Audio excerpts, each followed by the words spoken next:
Hello everyone, physics की online class में आपका बहुत बहुत स्वागत है।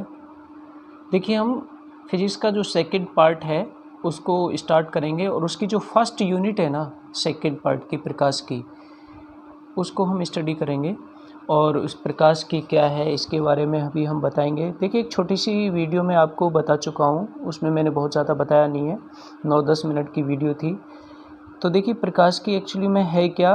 प्रकाश की के अंदर देखो, मैंने बाकायदा इसमें डेफिनेशन लिख रखी है ऐसे, हालांकि इसकी हमें कहीं ज़रूरत पड़ेगी नहीं, लेकिन बस नॉलेज के तौर पर हम इस चीज़ को देख सकते हैं कि प्रकाश की यानी कि ऑप्टिक्स फिजिक्स की वह शाखा है जिसके अंतर्गत हम प्रकाशिक घटनाओं का अध्ययन करते हैं। अब प्रकाशिक घटनाएं क्या क्या हैं, जैसे प्रकाश का परावर्तन है, अपवर्तन है, प्रकीर्णन है, व्यतिकरण है, विवर्तन है, प्रकाश का ध्रुवण है, प्रकाश का वर्ण विक्षेपण है। बहुत सारी प्रकाश की होने वाली घटना है जो प्रकाशिक घटनाएं कहलाती हैं, उनके बारे में स्टडी करेंगे। तो देखिए, उस ऑप्टिक्स का यानी कि प्रकाश की का जो फर्स्ट लेसन है, जो फर्स्ट चैप्टर है, वो है किरण प्रकाश की यानी कि रे ऑप्टिक्स। इसके बारे में हम स्टडी करेंगे, ठीक है ना। हालांकि मैं इससे लास्ट वाली वीडियो में आपको थोड़ा सा प्रकाश के बारे में बता चुका हूँ, थोड़ा सा हल्का सा रिव्यू मैं यहाँ पे कर देता हूँ कि प्रकाश एक्चुअली में क्या है। लाइट, जिसे जनरली हम देखते हैं। तो देखिए, प्रकाश एक प्रकार की वास्तव में ऊर्जा है। तो देखिए, प्रकाश वास्तव में एक प्रकार का ऊर्जा का ही रूप है और मैंने यहाँ पे लिख रखा है जिसकी निर्वात में जो चाल है वो नियत रहती है और उसका मान कितना होता है 3 × 10⁸ मीटर प्रति सेकेंड, यानी कि 3 × 10⁸ मीटर प्रति सेकेंड। ऐसे भी थोड़ा सा हमको पता है कि प्रकाश की वजह से ही हम सारी चीज़ों को देख पाते हैं, यानी कि प्रकाश जिस किसी वस्तु की सतह पर आपतित होता है तभी हमें दिखाई देता है, बाकी वैसे तो दिखाई नहीं देता है। आप सोच रहे होंगे, देखिए जैसे रूम के अंदर तो कोई डायरेक्ट सनलाइट आती नहीं है, तो ये रूम के अंदर भी अगर बल्ब नहीं चला हो तो दिन में फिर भी उजाला रहता है। उसका कारण प्रकाश का घटना है और प्रकाश का प्रकीर्णन बोलेंगे, उसको हम समझाएंगे क्या होता है, जिसमें हमारे माध्यम के कणों का बहुत बड़ा रोल होता है। उसमें वहाँ पर समझ में आएगा कि माध्यम वास्तविकता में एक्चुअली में चीज़ क्या है, जिसके कारण हम बहुत अच्छी तरीके से सारी चीज़ों में प्रकाश को फैले हुए देख सकते हैं, ठीक है ना। तो देखो, प्रकाश एक प्रकार का ऊर्जा का ही रूप है, ये मैंने आपको बता दिया। तो देखिए, इससे पहली वाली वीडियो में मैंने थोड़ा सा इशू दिया था सारा सब कुछ कि देखिए प्रकाश किरण किसे कहते हैं, जिसके अंदर हम यानी कि किरण प्रकाश की है। किरण प्रकाश की के अंदर जो प्रकाश का हम अध्ययन करेंगे वो किरण के रूप में ही अध्ययन करेंगे। प्रकाश किरण किसे कहा जाता है ये मैं आपको लास्ट वीडियो में थोड़ा सा बता चुका हूँ कि यहाँ पर ये माना जाता है कि प्रकाश जहाँ जिस माध्यम में भी है, जैसे भी संचरित होता है, वहाँ पर जो प्रतिरोध यानी कि प्रतिबाधा जो रुकावट होती है उसका आकार काफ़ी बड़ा माना जाता है प्रकाश की। जैसे तरंग के रूप में मान लें या उसको तरंग के रूप में मान लें तो उसके तरंग दैर्ध्य से काफ़ी बड़ा, ठीक है ना। हालांकि मैं एक छोटी सी चीज़ की चर्चा अब थोड़ा आगे करूँगा, नेक्स्ट चैप्टर में पढ़ाऊँगा कि प्रकाश की प्रकृति क्या है। प्रकाश किरण के बारे में तो मैंने बता दिया क्या कि प्रकाश एक सीधी सरल रेखा के अनुदिश चलता है और उस सीधी सरल रेखा को ही हम क्या कहते हैं, प्रकाश किरण कहते हैं। प्रकाश पुंज के बारे में भी थोड़ा मैंने अध्ययन कराया था। तो प्रकाश पुंज क्या होता है, कोई अकेली किरण तो होती नहीं है। जब भी प्रकाश जिस स्रोत से भी निकलता है, चाहे वो कृत्रिम स्रोत है चाहे वो प्राकृतिक स्रोत है, जैसे सूर्य है, कृत्रिम स्रोत की बात करें तो बल्ब है या और भी बहुत सारी चीज़ें हैं, तो ये यहाँ से जो प्रकाश निकलता है वो कोई एक किरण तो निकलती नहीं है, किरणों का समूह निकलता है, ग्रुप निकलता है, जिसे हम प्रकाश पुंज कहते हैं, ठीक है ना। तो मैं एक छोटी सी बात कर रहा था अभी कि प्रकाश की प्रकृति के बारे में हम अध्ययन जो करेंगे वो नेक्स्ट चैप्टर में करेंगे। प्रकृति का मतलब नेचर ऑफ लाइट क्या होती है, उसमें हम देखेंगे कि प्रकाश को हम कण प्रकृति के रूप में भी देखेंगे और वो कण प्रकृति है ना कि फोटोन के रूप में भी पढ़ेंगे, है ना। मैं थोड़ा सा यहाँ लिखे देता हूँ कि जो प्रकाश की प्रकृति के हम अध्ययन करेंगे उसको दो तरीके से अध्ययन करेंगे। एक तो होती है हमारी कण प्रकृति, ये भी हम आपको समझाएंगे कि कण प्रकृति के आधार पर क्यों माना गया जाता है। और सेकंड होती है तरंग प्रकृति। ये तरंग वाला जो शब्द है 11th क्लास में खूब अच्छी तरीके से समझाया जाता है कि जैसे ध्वनि तरंगें चलती हैं, तरंग कैसे बनती है, तरंग वास्तविकता में क्या होती है, परिभाषा, तरंग से संबंधित परिभाषाएं जैसे तरंग दैर्ध्य, आवृत्ति, आवर्तकाल, आयाम, ये सभी चीज़ें हमें 11th क्लास में पढ़ा दी होती हैं और इनकी हमें अच्छी तरीके से जानकारी भी होनी चाहिए, ठीक है, ताकि हमें अभी कोई 12th में इतनी दिक्कत नहीं है। हालांकि मैं सारी चीज़ें बताऊंगा, थोड़ी सी रिपीट करूंगा, ठीक है ना। तो अब हम इसके बारे में जान चुके हैं कि प्रकाशिकी के अंतर्गत हम क्या अध्ययन करने वाले हैं। तो इसके अंदर पहला टॉपिक जो पढ़ने वाले हैं, प्रकाश का परावर्तन, इसका स्टडी हम इसमें करेंगे। प्रकाश का परावर्तन क्या होता है, ठीक है ना, रिफ्लेक्शन ऑफ लाइट। देखिए थोड़ा सा मैं आपको समझा देता हूँ कि देखिए वैसे 10th क्लास में इसके बारे में हम स्टडी कर चुके होते हैं, लेकिन वहाँ एक छोटा सा रोल होता है, बहुत ज़्यादा बड़ा वहाँ पे रोल होता नहीं है। कुछ चीज़ें यहाँ पर 10th की भी यूज होंगी, लेकिन यहाँ पर 12th क्लास में थोड़ा स्टैंडर्ड अलग है, थोड़ी चीज़ें भी अलग मिलेंगी, ज़्यादा विस्तार से अध्ययन कर पाएंगे हम 10th की तुलना में। तो जो 10th का लेवल है वो काम ज़रूर आएगा, लेकिन यहाँ पर विस्तार हो जाएगा उस चीज़ का। देखिए प्रकाश का जो परावर्तन है वो चीज़ क्या होती है, देखिए मैं आपको थोड़ी डेफिनेशन लिखता हूँ, फिर मैं आपको समझाता हूँ। देखिए मैंने डेफिनेशन क्या लिखी है प्रकाश के परावर्तन की, आपको दिखाई दे रहा होगा कि वैसे आप सभी जानते हैं कि जब प्रकाश एक माध्यम से दूसरे माध्यम की ओर जाता है या संचरित होता है तो वह सतह से टकराकर उसी माध्यम में वापस लौट आ जाता है। इसे हम प्रकाश का क्या कहते हैं, परावर्तन। इसको हम डायग्राम से भी बड़े अच्छी तरीके से समझ सकते हैं। देखिए प्रकाश का जो परावर्तन होता है ना, वो पारदर्शी माध्यम से भी हो सकता है। कुछ बच्चे समझ गए होंगे और कुछ जो नहीं समझते हैं वो बिल्कुल क्लियर हो जाएगा। तो देखिए हम इसको अच्छी तरीके से शो करने के लिए क्या कर देते हैं कि पीछे कोई भी एक ऐसे परावर्तक सतह के पीछे मतलब कोई पॉलिश जैसी चीज़ें दिखा देते हैं। तो देखिए प्रकाश की किरण ये ऐसे आपतित होती है, ये इसके इधर दूसरा माध्यम है या इसको दूसरा माध्यम मान के चलिए, ये पहला माध्यम है। आपतित किरण के लिए तीर का चिन्ह ज़रूर दिखाते हैं और जिस बिंदु पर आपतित होती है उस बिंदु पर, सतह के उस बिंदु पर हम अभिलंब ज़रूर खींचते हैं, ठीक है ना। तो ये हमारा अभिलंब हो जाता है। तो ये अभिलंब के साथ में ये जो प्रकाश की किरण है आने वाली, ये कोण जो बनाती है उसको आपतन कोण आई से रिप्रेजेंट करते हैं, इतना तो सबको पता ही है। और ये वापस टकरा कर इसी माध्यम में लौट जाती है, ये हमारा प्रकाश का परावर्तन है। तो ये परावर्तित किरण होगी और ये परावर्तित किरण है ना, इस अवलंब के साथ में जो कोण बनाती है वो परावर्तक कोण होता है, जिसे हम कहते हैं आर से निरूपित करते हैं, ठीक है ना। आई आपका क्या हो जाएगा, आपतन कोण, ठीक है। और ये आर क्या हो जाएगा, परावर्तन कोण, ठीक है ना। तो कुछ बच्चे ये सोच रहे होंगे कि आपकी पारदर्शी पदार्थ से कैसे हो सकता है, परंतु मैं यहाँ पर समझा सकता हूँ। देखिए उसका कुछ भाग लौट के चला जाता है प्रकाश का, कुछ उसमें पार कर जाता है, जिसे अपवर्तन भी कहते हैं। तो मान के चलें ये ऊपर वायु है और ये नीचे जल है, दोनों ही पारदर्शी हैं। तो मान लो कुछ प्रकाश का अंश से प्रकाश भाग ऐसे आ रहा है और ऐसे आ रहा है, तो इसका कुछ भाग तो परावर्तित हो जाता है, कुछ अंश तो, कुछ हिस्सा तो लौट कर चला जाता है और कुछ हिस्सा इसका वापस इसमें प्रवेश कर जाता है, जिसका अपवर्तन होता है। तो ये आंशिक परावर्तन कहलाता है।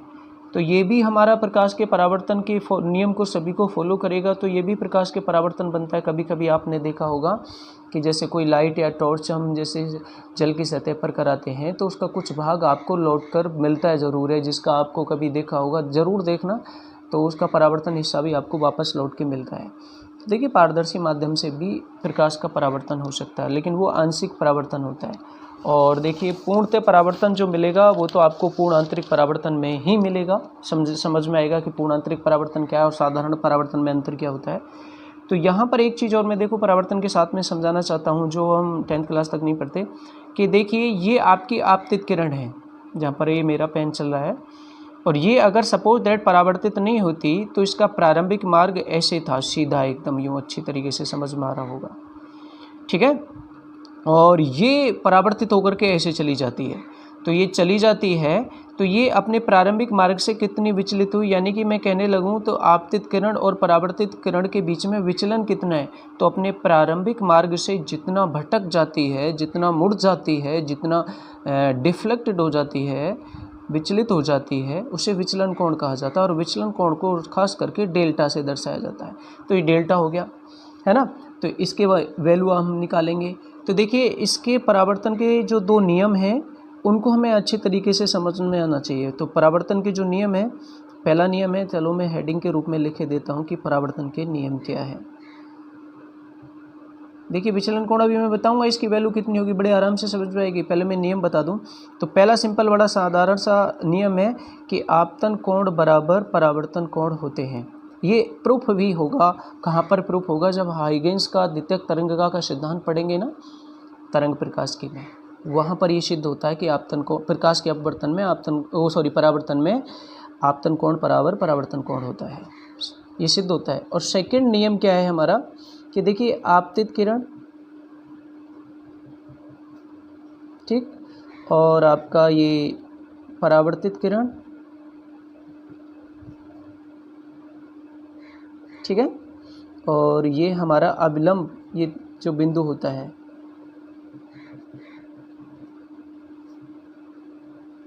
ये तीनों एक ही तल में होते हैं। तल एक ही प्लेन तो है ये, इस वजह से इनको एक ही तल में बोला जा रहा है। ये तीनों एक ही तल में उपस्थित रहते हैं, ठीक है। तो अब देखिए यहाँ से विचलन कोण बड़े आराम से निकाला जा सकता है। जैसे I = है किसके, R के बराबर है, तो हम R की जगह I भी लिख सकते हैं या I की जगह R लिख सकते हैं। तो ये विचलन कोण हमें ये निकालना है कि यही तो विचलन कोण है जहाँ पर ये मेरा पेन चला है इतने बीच ये हिस्सा, तो इसको हम इजीली निकाल सकते हैं। तो इसका अगर देखा जाए तो ये कंप्लीट कोण कितना है हमारा 180 डिग्री, और 180 डिग्री में से इसको घटा दिया जाए तो ये कितना है हमारा, इसको भी R को भी I के बराबर मान लिया जाए तो I + I 2I, तो 180 में से इसको घटा दो तो ये विचलन कोण निकल जाएगा। तो 180 में से किसको घटाओगे, इसको, तो माइनस ये कितना हो जाएगा 2I। 2I क्यों हुआ, क्योंकि ये I इतना और ये भी इसको R = I मानते हैं, यहाँ लिखा हुआ है, तो यहाँ भी I रख सकते हैं, तो I + I 2I, तो 180 में से 2I घटा दीजिए तो आपको विचलन कोण मिल जाएगा। समझ में आ गया होगा, ये परावर्तन के नियम है। कुछ इंपॉर्टेंट चीज़ मैं बताता हूँ इसमें, क्या कि देखिए हमारे प्रकाश के परावर्तन में जो महत्वपूर्ण चीज़ है ना, महत्वपूर्ण बिंदु, जिन्हें हमें अच्छी तरीके से समझना होगा। पहला देखिए प्रकाश के परावर्तन में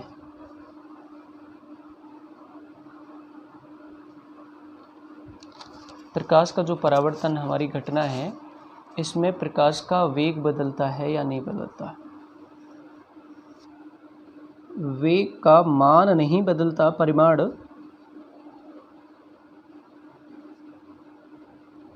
नहीं बदलता, लेकिन दिशा ज़रूर बदलती है भैया। दिख भी रहा होगा और मैं समझाता हूँ, लेकिन दिशा बदल जाती है। या यूँ कह लीजिए, अगर आपसे कोई क्वेश्चन पूछता है कि प्रकाश के परावर्तन में प्रकाश का वेग बदलता है, तो आपका क्वेश्चन रहेगा यस। कैसे रहेगा, देखिए पहले तो दिशा देखिए, पहले तो दिशा ये हो रही थी, इधर जा रही थी, अब ये दिशा परावर्तित होकर के यूँ पहुँच गई, तो दिशा तो श्योर बदली। अब हम दिशा पे इतना जोर क्यों दे रहे हैं, क्योंकि भाई वेग कैसी राशि होती है, सदिश, और सदिश राशि उसी को कहा जाता है जिसकी दिशा और परिमाण दोनों के लिए आवश्यकता होती है, दोनों की अति आवश्यकता होती है। और अच्छी तरीके से हाई स्टैंडर्ड में पढ़ा जाए तो सदिश राशि वो राशि होती है जो सभी नियमों का पालन करती है। सदिशों के सारे नियमों का, नियम कौन से होते हैं, समांतर चतुर्भुज का, क्योंकि ये चीज़ मैं क्यों बता रहा हूँ, क्योंकि हम ये पढ़ चुके होते हैं, क्योंकि हमारी जो धारा होती है विद्युत धारा, उसमें भी दिशा और मान होता है, लेकिन फिर उसको हम सदिश नहीं बोलते हैं, तो उसको अदिश क्यों बोला जाता है, तो वो नियम का पालन नहीं करती है। वो वहाँ पर समझाया जाता है क्यों नियम का पालन नहीं करती।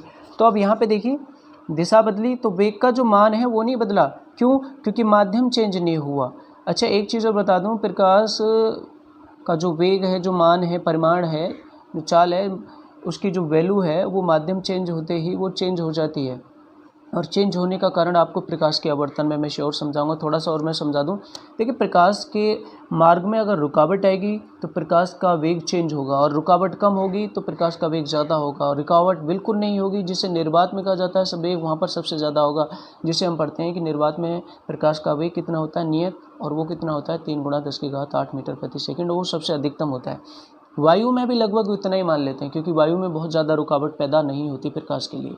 बाकी किसी माध्यम में जल की बात करें और किसी ठोस कांच की बात करें किसी भी ठोस पारदर्शी के माध्यम की बात करें जिसमें से प्रकाश निकलता है, उसमें चाल कम हो जाती है। चाल कम होने का कारण क्योंकि माध्यम के कण है ना, उन पर रुकावट डालते हैं और रुकावट की वजह से प्रकाश की चाल कम हो जाती है, ठीक है ना।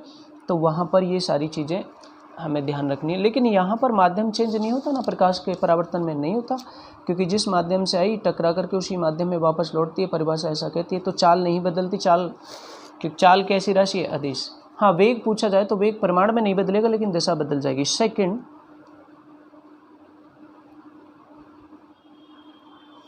प्रकाश की आवृत्ति नहीं बदलती। अब आवृत्ति आप कैसे पढ़ेंगे, ये भी आपकी समझ में आ रहा होगा। आवृत्ति नहीं बदलती,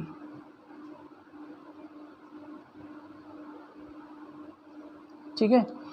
और आवृत्ति किसके हिसाब से दी जाती है, आपने अच्छी तरीके से पढ़ा होगा।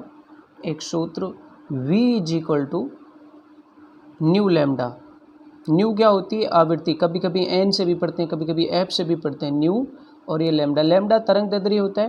देखिए थोड़ा सा मैं आपको समझा दूं क्या होती है ये सारी चीज़ें। तो देखो, ये तो एक तरंग कंप्लीट हुई और ये यहाँ से यहाँ तक की जो दूरी है वो तरंग दैर्ध्य कहते हैं, ठीक है ना। और इसमें पूरे एक चक्कर में जो लिया गया समय होता है एक तरंग दैर्ध्य में, इस दूरी में, वो आवर्तकाल कहलाता है। और एक सेकंड में किए गए चक्रों की संख्या आवृत्ति कहलाती है। तो ये वहाँ से सूत्र निकल के आता है। तो देखिए, वेग का मान नहीं बदलेगा, नहीं आवृत्ति, और तरंग दैर्ध्य भी नहीं बदलता। तरंग दैर्ध्य क्यों नहीं बदलता? क्योंकि यहाँ से ना तो इसकी आवृत्ति बदलेगी क्योंकि माध्यम तो वही रहा, और इसकी चाल नहीं बदलती, यानी कि वेग का परिमाण नहीं बदलता, ठीक है ना। तो इसका तरंग दैर्ध्य भी नहीं बदलेगा, तरंग दैर्ध्य भी नियत रहता है, ठीक है ना। तो ये चीज़ें हमें अच्छी तरीके से ध्यान रखनी पड़ेंगी। तीसरा, तरंग दैर्ध्य।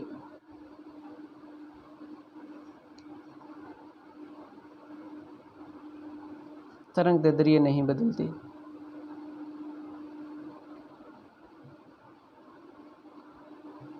ठीक है ना। ये चीज़ें हमें थोड़ी सी ध्यान रखनी पड़ेंगी, ओके। अब इसके बाद में हम स्टार्ट करते हैं थोड़ा सा कि परावर्तन के साथ में समतल दर्पण से परावर्तन कैसे होगा, गोलीय दर्पण से परावर्तन कैसे होगा। ये हम इसको नेक्स्ट वीडियो में, जो छोटी होगी 20 से 25 मिनट की, आपको सुबह ही मिल जाएगी बहुत जल्दी से। तो ठीक है ना, इस चीज़ के बारे में थोड़ा स्टडी करना जो मैंने आज पढ़ाया है।